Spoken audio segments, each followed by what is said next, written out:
সুপ্রিয় দর্শক, আসসালামু আলাইকুম। দর্শক, আমাদের সামনে দেখতে পাচ্ছেন একজন বোন ক্যামেরার সামনে। তো আসলে কেন আসছে ক্যামেরার সামনে সেই কথাগুলোই শুনবো, তার জীবনের বাস্তব এবং সত্য গল্পগুলোই আজ আমরা তুলে ধরবো। আপু, আসসালামু আলাইকুম। ওয়ালাইকুম আসসালাম। কেমন আছেন? এই তো আছি, আল্লাহ কোন আছে। আপনার নাম ঠিকানা একটু বলুন। আমার নাম হচ্ছে সোহানা, থাকি দেশের বাড়ি ফরিদপুর, মুক্তাপুরে ভাড়া থাকি। আচ্ছা, তো মুক্তাপুরে ভাড়া থাকেন।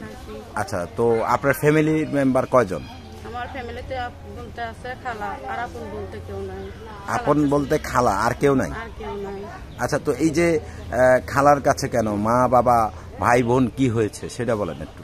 মা বাবা ছোটবেলায় দাদির লগে কাজে করে তারা কই চলে গেছে, তাকে কোনো খোঁজ খবর পাইনি। দাদির লগে বাচ্চা ছিল, দাদি দিতে চাইছে, নেই নেই রাগ করে চলে গেছে, তাকে কোনো খোঁজ খবর পাই নাই। পরে দাদির কাছেই বড় ছিলাম, পরে তারপরে মারা যাওয়া খালার কাছে থাকি। আচ্ছা, এখন কি খালার কাছে থাকেন? হ্যাঁ, খালার কাছে থাকি। আচ্ছা, তো এই যে খালার কাছে কত বছর বয়সে আপনি খালার কাছে ছিলেন? খালার কাছে 5 বছরের কালে আইছি। 5 বছর? 5 বছরের কালে। আচ্ছা, তো আসলে এই যে বাবা মা ছাড়া খালার কাছে বড় হয়েছেন, বাবা মা না থাকলে একটা মানুষের, একটা মেয়ের যেই প্রবলেমগুলো হয় সেই প্রবলেমগুলোর একটু কথাগুলো বলেন না। আসলে কি কি জিনিসগুলো আপনি মানে মিস করেছেন, কষ্ট পেয়েছেন? হ্যাঁ, অনেকটা মিস করছি। বাবা মা যদি থাকতো হয়তো লেখাপড়া করতাম, হয়তো মানুষের মতো মানুষ হইতাম, পরের বাড়িতে কাজে যেতাম না, কিছু না। মা বাবার আদর্শ পাই নাই, ভালোবাসা পাই নাই। ভালোবাসা কি জিনিস সেটা বুঝি নাই। অনেক কষ্ট করে বড় হয়েছি। আচ্ছা, এই যে কষ্ট করে বড় হয়েছেন, লেখাপড়া করেছেন? টাকার জন্য লেখাপড়া করতে পারি, একটুও করতে পারি না, টাকার জন্য লেখাপড়া।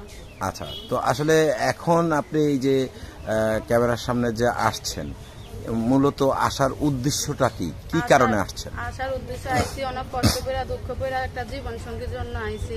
খালার কাছে তো মনে করো সারা জীবন থাকবো না, তাই খালারা শরীর অসুস্থ, মনে করো তাই কাজ করতে পারে না, পরের বাড়িতে কাজ করি। আর কতদিন খালার কাছে থাকবো?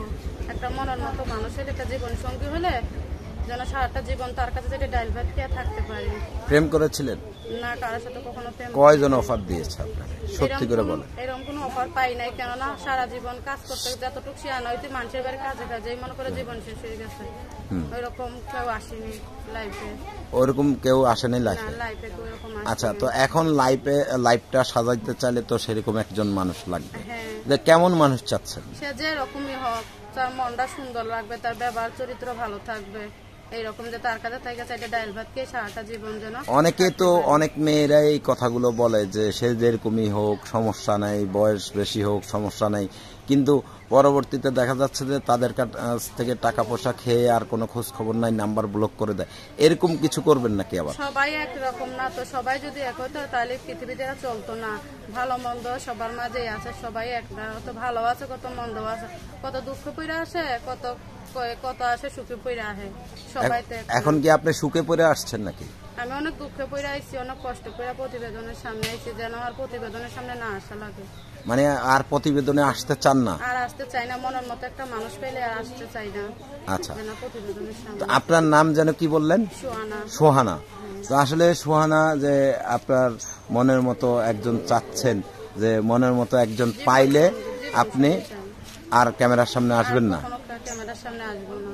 আচ্ছা, তো ঠিক আছে, ভালো থাকবেন। আপনার সাথে যোগাযোগের কি কোনো ব্যবস্থা আছে কিনা? এই তো আমার খালার একটা বাটন সেট আছে, ওই নাম্বারে ফোন দিলে আমরা পাইবো। সেই নাম্বারটা কি বলতে পারেন? বলতে পারি না। তো নাম্বারটা কি আমরা বলে দেব? হ্যাঁ, আপনারা বলে দিন। দর্শক, আমরা এই সোহানার ফোন নাম্বারটি বলে দিচ্ছি। আপনারা যেখানে আছেন অবশ্যই ভালো করে যাচাই করে তারপর মোটা অঙ্কের টাকা পয়সা দিবেন। বিয়ে শাদীর প্রতিশ্রুতিতে একমাত্র বিয়ে শাদীর বিষয়গুলো একমাত্র আপনাদের নিজ দায়িত্বে করে নেবেন। ইউটিউব কর্তৃপক্ষ এই ধরনের কোনো বিষয় দেখে না। আমরা নাম্বারটা